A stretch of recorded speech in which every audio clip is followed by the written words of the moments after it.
ओम शांति। आज 9 सितंबर 2022 की महावाक्य है, जिसमें बाप दादा कहते हैं, मीठे बच्चे, जब तक जीना है तब तक पढ़ना है, सीखना है। तुम्हारी पढ़ाई है ही पावन दुनिया के लिए। बाबा कहते हैं, जब तक जीना है तब तक पढ़ना है। क्या पढ़ना है?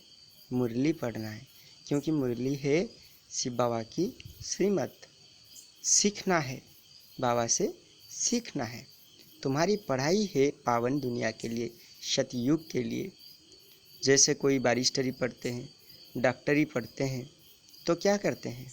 पहले पढ़ते हैं, उस डिग्री को हासिल करने के बाद उस पद पर काम करने की सौभाग्य प्राप्त होता है। वैसे बाबा कहते हैं, तुम्हारी पढ़ाई है पावन दुनिया के लिए, अर्थात देवता बनने के लिए, देवी बनने के लिए तुम पढ़ाई पढ़ रहे हो। और किस लिए? पावन बनने के लिए। तुम पावन बनोगे तो ही पावन दुनिया का मालिक बन पाओगे ना। आज का प्रश्न है, बाप किस गुणों में बच्चों को आप समान बनाने की शिक्षा देते हैं?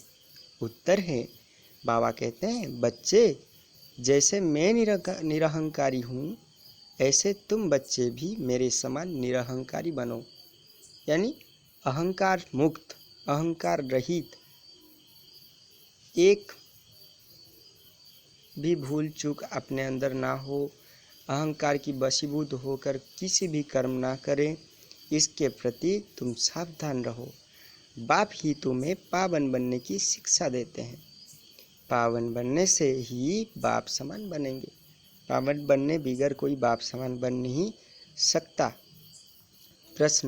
दूसरा प्रश्न है, जब बुद्धि अच्छी बनती है तो कौन सी राज बुद्धि में स्वतः बैठ जाती है? जब बुद्धि अच्छी बनती है तो कौन सी राज बुद्धि में स्वतः बैठ जाती है?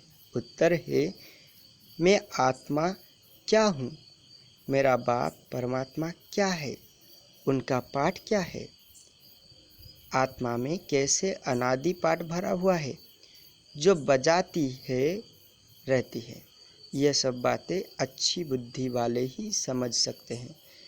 इसके लिए बाबा एक वार्ड बैठाते हैं कि विशाल बुद्धि बन सर्विस करनी है। विशाल बुद्धि माना क्या? ज्ञान सागर मंथन करना है, बाबा की श्रीमत को सुनना है, समझना है, ज्ञान की गंभीरता में उतरना है, गुह्य तत्व को समझना है, बार बार मुरली को मंथन करना है, तो ही हम क्या बनेंगे? विशाल बुद्धि वाले बन जाएंगे। क्योंकि त्रिकालदर्शी जो ज्ञान सुनाता है, भगवान जो ज्ञान सुनाते हैं, उस ज्ञान से सर्वश्रेष्ठ ज्ञान और कुछ भी हो ही नहीं सकता। इसीलिए क्षेत्रज्ञ योग में कहते हैं कि न ही ज्ञान न सदृश पवित्रमिह विद्यते। गीत है, धीरज धर मनुआ। ओम शांति। बेहद का माँ बाप मिला है तो धीरज मिला। किसको? आत्माओं को व जीवात्मा बच्चों को। आत्मा एक छोटी सी बिंदी है। दुनिया में एक भी मनुष्य नहीं जिसकी बुद्धि में हो कि आत्मा एक बिंदी मिसल स्टार है। तुम जानते हो कि हमारी इतनी छोटी सी आत्मा में 84 जन्मों का 5000 वर्ष का पाठ है। दूसरी आत्माओं में तो इतना पाठ भरा हुआ नहीं है। मनुष्यों की बुद्धि कितनी कमज़ोर हो गई है, जो समझती नहीं है। परमात्मा के लिए तो नहीं कहेंगे कि वो 84 जन्म व 84 लाख जन्म लेते हैं। नहीं, तुम बच्चे जानते हो, इतनी छोटी सी आत्मा में 84 जन्म का अविनाशी पाठ नुंधा हुआ है। उसको कुदरत कहेंगे ना। कितनी छोटी सी बिंदी आत्मा है जिसमें सब जन्मों का अविनाशी पाठ नुंधा हुआ है। वो कभी मिटता नहीं है, मिटने वाला भी नहीं है। कितना भारी वंडर है। हमारे में भी कोई है जो इन बातों को जानते हैं, फिर भूल जाते हैं। यह धारणा करना है औरों को समझाने के लिए। अगर हम खुद समझेंगे, खुद धारण करेंगे तो ही समझा सकते हैं, सेवा कर सकते हैं।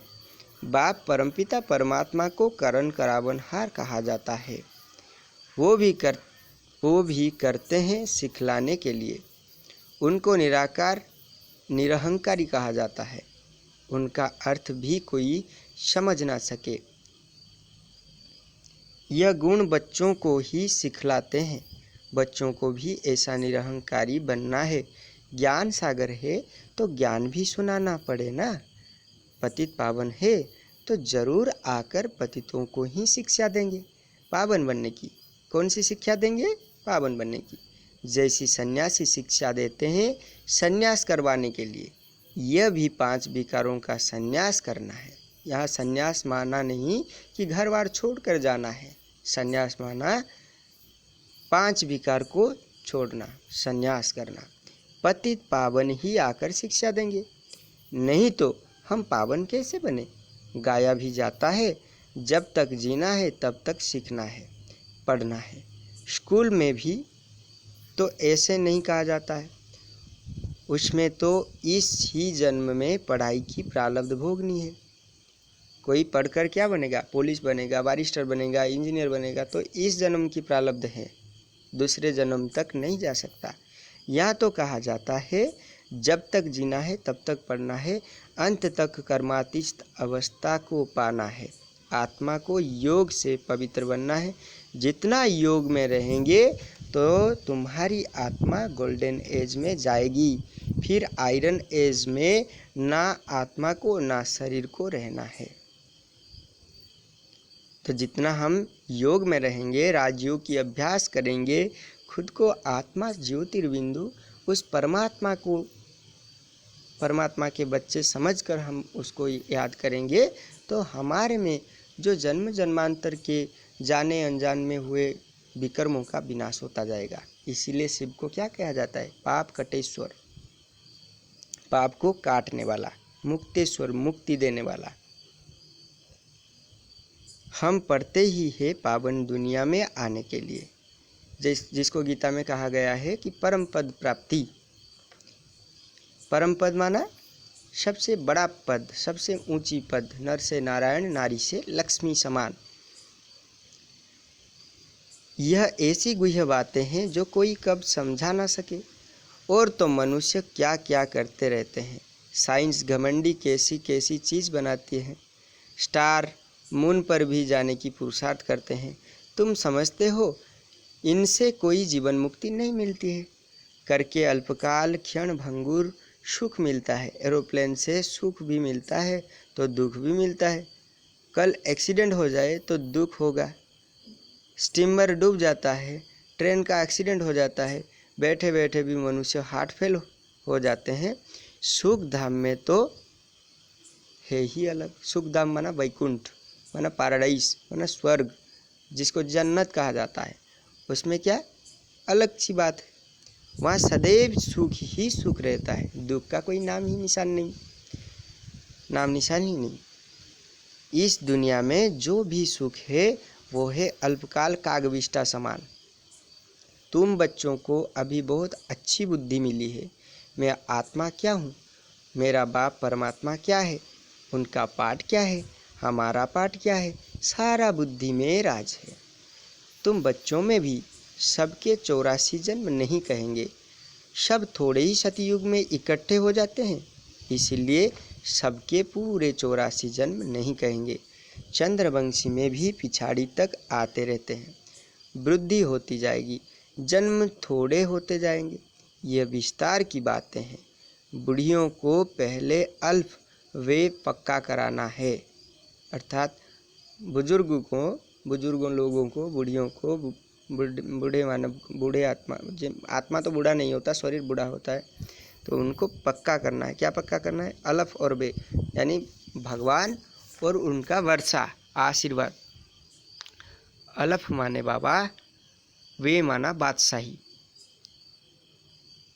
यह तो बिल्कुल राइट बात है ना। स्वर्ग की बादशाही थी, भारत सारे विश्व का मालिक था और कोई का राज्य नहीं था। जो रुद्र की माला बनती है वही फिर विष्णु की माला बन जाती है। यह ज्ञान तुम बच्चों को मिला है। आत्मा क्या है, परमात्मा क्या है, उनका रूप क्या है, क्या साइज है, यह सब बातें अभी तुम्हारी बुद्धि में है। कितनी छोटी सी आत्मा है। परमात्मा को भी भक्ति मार्ग में बहुत मेहनत करनी पड़ती है। द्वापर से कलियुग अंत तक अथवा संगम के अंत तक कहेंगे उनका पाठ चलता है। यह सब तुम जानते हो। तुम कहेंगे यह सब कल्प पहले भी हुआ था, आज से 5000 वर्ष पहले भी हुआ था। एक अखबार में रोज डालते हैं 100 वर्ष पहले क्या हुआ था। 100 वर्ष की बात तो सहज है, अखबारों से झट निकल बताएंगे। वो है टाइम्स ऑफ इंडिया अखबार। तुम्हारी अखबार है टाइम्स ऑफ वर्ल्ड। यह अक्षर बड़ा अच्छा है, रोज लिख सकते हो। आज से 5000 वर्ष पहले क्या हुआ था, 5000 वर्ष पहले जो हुआ था वही अब हुआ। ऐसे ऐसे लिखने से मनुष्य को ड्रामा का पता तो पड़ जाए। मैगजीन में भी लिख सकते हो। तुम बच्चों की बुद्धि में तो सारा राज है। आत्मा और परमात्मा का ज्ञान तो कोई भी मनुष्य में नहीं है। तो वो मनुष्य क्या काम का, तुम जानते हो। मनुष्य ही 84 जन्म लेते हैं। पहले पहले ब्राह्मण वर्ण, फिर देवता वर्ण, फिर क्षत्रिय, फिर शूद्र वर्ण में आते हैं। वर्ण तो यहाँ ही है। सूक्ष्म वतन में तो वर्ण की बात ही नहीं है। ब्रह्मा को प्रजापिता कहते हैं, विष्णु को प्रजापिता नहीं कहेंगे। ब्रह्मा द्वारा तो एडॉप्ट किया जाता है। विष्णु को तो 2 रूप लक्ष्मी नारायण के तो 2 बच्चे पैदा होते हैं जो तख्त पर बैठते हैं। शंकर को भी प्रजापिता नहीं कहेंगे। यह भी जानते हो जैसी जैसी भावना है वैसे वैसे साक्षात्कार हो जाता है। बाकी वहाँ कोई सर्प आदि की बात नहीं। जैसे दिखाते हैं कि शंकर जी अपने गले में सर्प डालकर बैठे हैं, वेल भी वहाँ हो ना सके। सूक्ष्म वतन में तो है ही देवता। सूक्ष्म वतन में जाते हो, बगीचा फल आदि देखते हो, क्या वहाँ बगीचा है? बाबा साक्षात्कार कराते हैं, बाकी है नहीं। बुद्धि कहती है वहाँ सूक्ष्म वतन में झाड़ आदि हो ना सके, यह जरूर साक्षात्कार होगा। साक्षात्कार भी यहाँ का कराएंगे। यह सब है साक्षात्कार। इसको जादूगरी का खेल कहते हैं। यह कोई ज्ञान नहीं है। मनुष्य मनुष्य को बैरिस्टर बनाते हैं, वो कोई जादू नहीं कहेंगे। वो विद्या देते हैं। यह तुम्हारे को मनुष्य से देवता बनाते हैं नई दुनिया के लिए, इसीलिए जादूगरी कहा जाता है। मनुष्य से देवता बनते हैं। दिव्य दृष्टि की चाबी बाबा के पास होने के कारण उनको जादूगर भी कहा जाता है। वो कहते हैं गुरु की कृपा है, गुरु की कृपा है, मूर्ति से साक्षात्कार हुआ, उससे तो फायदा कुछ भी नहीं। यहाँ तो मेहनत कर स्वयं वो लक्ष्मी नारायण सीताराम बन रहे हो। यहाँ तुम आए हो सूर्यवंशी चंद्रवंशी डिनाइस्टी के रजवाड़े बनने। पहली मुख्य बात है, कोई नया आता है उसको बाप का परिचय दो। ब्रह्म तत्व महातत्व है। शिव बाबा निराकार को कोई ब्रह्म तत्व नहीं कहेंगे। एक एक अक्षर का अर्थ है। तुम ईश्वरीय बच्चे हो, ऐसे नहीं कि सब ईश्वर के रूप हैं। यह बाप बैठ समझाते हैं। बाकी साक्षात्कार आदि की तो चिट चैट है, इनकी आस नहीं रखनी चाहिए। कोई कोई कहते हैं ना, बाबा मुझे आप हो तो मुझे ये दिखा दो, आप हो तो मुझे वो बता कर जाओ। नहीं, इनकी आस नहीं रखनी चाहिए, क्योंकि इनसे कोई फायदा होने वाला ही नहीं। समझते हैं अब खुद बाबा आया है तो साक्षात्कार करा देवे, परंतु यह सब है फालतू। फिर साक्षात्कार ना होने से नाउम्मीद हो पढ़ाई छोड़ देते हैं। साक्षात्कार में प्रिंस को देखते हैं तो समझते हैं हमको यह बनना है। खुशी तो हो जाती है, बहुत करके प्रिंस का ही साक्षात्कार होता है। अगर विचार किया जाए तो मुकुटधारी तो सब बनते हैं, मेल फीमेल में फर्क नहीं रहता है। सिर्फ फीमेल को लंबा बाल है, थोड़ा शक्ल में फर्क है। आत्माएं कितनी हैं, एक का नाम रूप ना मिले दूसरे से। आत्मा में अविनाशी पाठ है जो कभी बदल नहीं सकता। कैसे वंडरफुल खेल बना हुआ है, आत्मा को अनादि पाठ मिला हुआ है। बाबा कितना सहज कर समझाते हैं। सिर्फ त्रिमूर्ति चित्र के सामने जाकर बैठो तो बुद्धि में सारा चक्र आ जाएगा। यह शिव बाबा है, यह ब्रह्मा बाबा है जिससे ब्राह्मण रचते हैं। अभी कलयुग है, फिर सतयुग आना है। चित्र के सामने खड़ा होने से जैसे कि सारे विश्व का खेल बुद्धि में आ जाता है। कैसे चक्र फिरता है, खेल में कौन कौन है, सब मालूम पड़ जाता है। रोज चित्रों को देखते रहो, विचार सागर मंथन करते रहो। यह नर्क है, यह स्वर्ग है, यह संगम है, कितना सहज है। रोज प्रैक्टिस करने से बुद्धि में रोशनी आ जाएगी। लक्ष्मी नारायण राधे कृष्ण के लिए भी लिखो। ब्रह्मा द्वारा सतयुग का वर्षा मिलता है, लक्ष्मी नारायण को यह प्रारब्ध कैसे मिली? जरूर संगम युग ही होगा जब ऐसे कर्म किए हैं। अंतिम जन्म में पुरुषार्थ से उन्होंने यह प्रारब्ध पाई। ऐसे ऐसे ख्याल बुद्धि में आने चाहिए, फिर चित्रों की भी दरकार नहीं रहेगी। बुद्धि में सारा राज आ जाएगा। इन चित्रों से फिर दिल रूपी कागज पर उतारना है। बाबा सेंटर्स के बच्चों का मुख खोलने की युक्ति बता रहे हैं। चित्रों को देखते रहो, अंदर में बोलते रहो। रचना के आदि मध्य अंत का राज जानना है।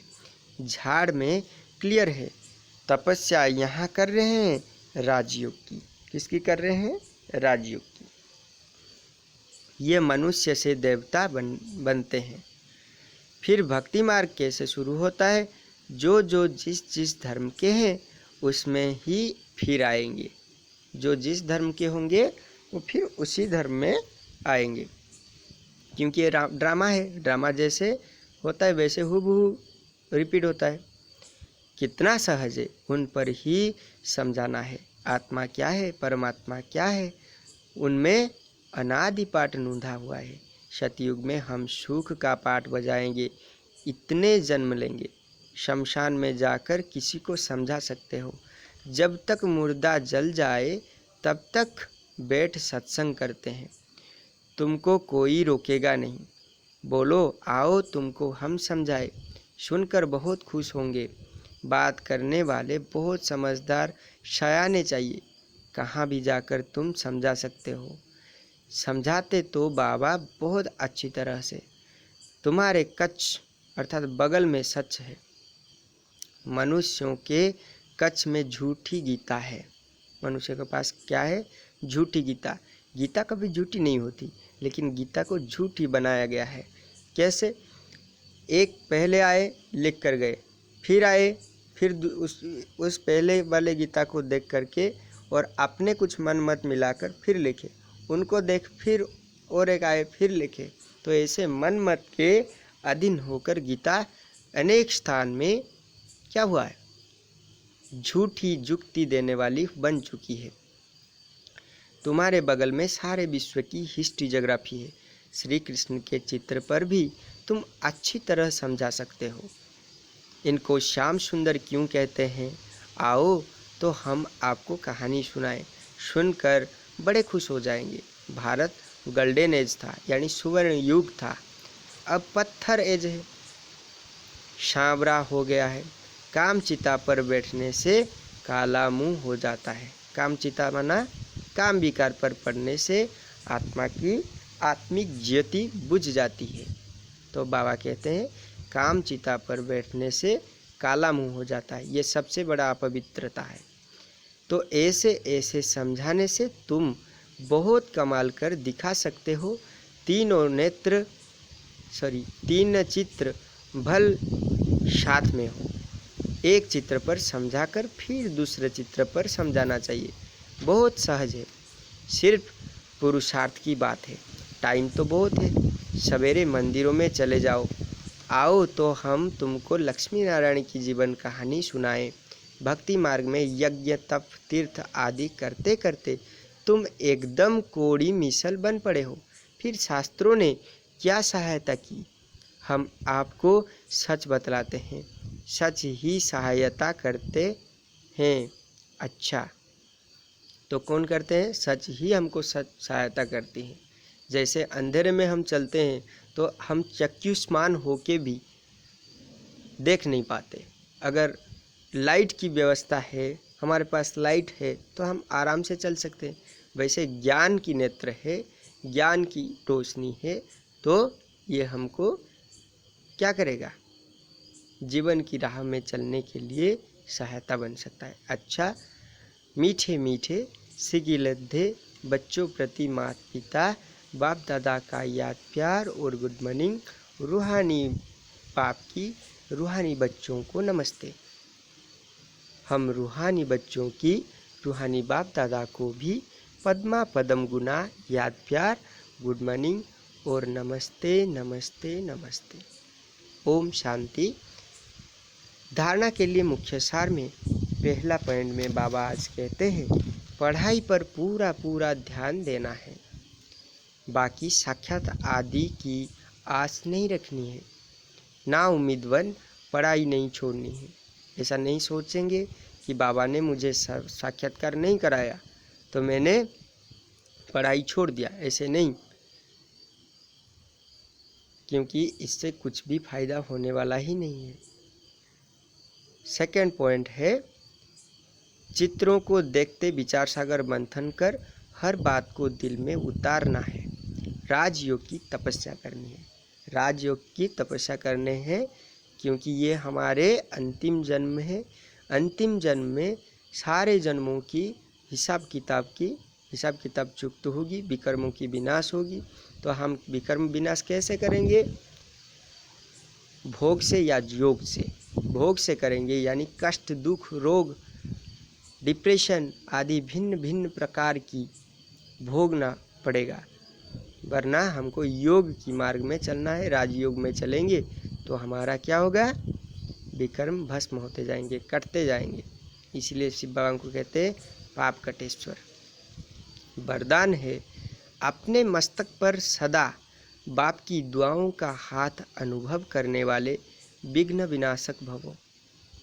अपने मस्तक पर सदा बाप की दुआओं का हाथ अनुभव करने वाले विघ्न विनाशक भवो। बाबा कितने बड़े वरदान दिए हुए हैं आज। विघ्न विनाशक वही बन सकते जिनमें सर्व शक्तियाँ हों, सर्व प्रकार की शक्तियाँ हों, तभी ही कहेंगे विघ्न विनाशक। तो सदा ये नशा रखो कि मैं मास्टर सर्वशक्तिमान हूँ। मेरा पिता परम शक्तिमान, परम पिता परमात्मा सर्व शक्तियों के सागर है। मैं उनके संतान मास्टर सर्वशक्तिमान हूँ। सर्व शक्तियों को समय पर कार्य में लगाओ। कितना भी रूप से माया आए, लेकिन आप नॉलेजफुल बनो। बाप के हाथ और साथ का अनुभव करते हुए कंबाइंड रूप में रहो। हमेशा याद रखो कि बाबा मेरे साथ है। हमेशा सोचते रहो कि बाबा की वरदानी दुआओं भरी हाथ मेरे माथे पर है। रोज अमृत बेले विजय का तिलक स्मृति में लाओ। अमृत बेले में स्मृति में लाओ कि बाबा विजय का तिलक मुझे पहना रहे हैं। अनुभव करो कि बाप दादाओं की दुआओं का हाथ मेरे मस्तक पर है, तो विघ्न विनाशक बन सदा निर्विघ्न रहेंगे, निश्चित रहेंगे। अगर भगवान का हाथ, भगवान का साथ, वरदानी हाथ हमारे सिर पर है, तो हम फिक्र में रहेंगे या बेफिक्र में रहेंगे? हम बेफिक्र बनेंगे, बेफिक्र बादशाह बनेंगे। स्लोगन है, सेवा द्वारा अविनाशी खुशी की अनुभूति करने और कराने वाले ही सच्चे सेवाधारी हैं। सेवा द्वारा अविनाशी खुशी की अनुभूति करने और कराने वाले ही सच्चे सेवादारी हैं। ओम शांति।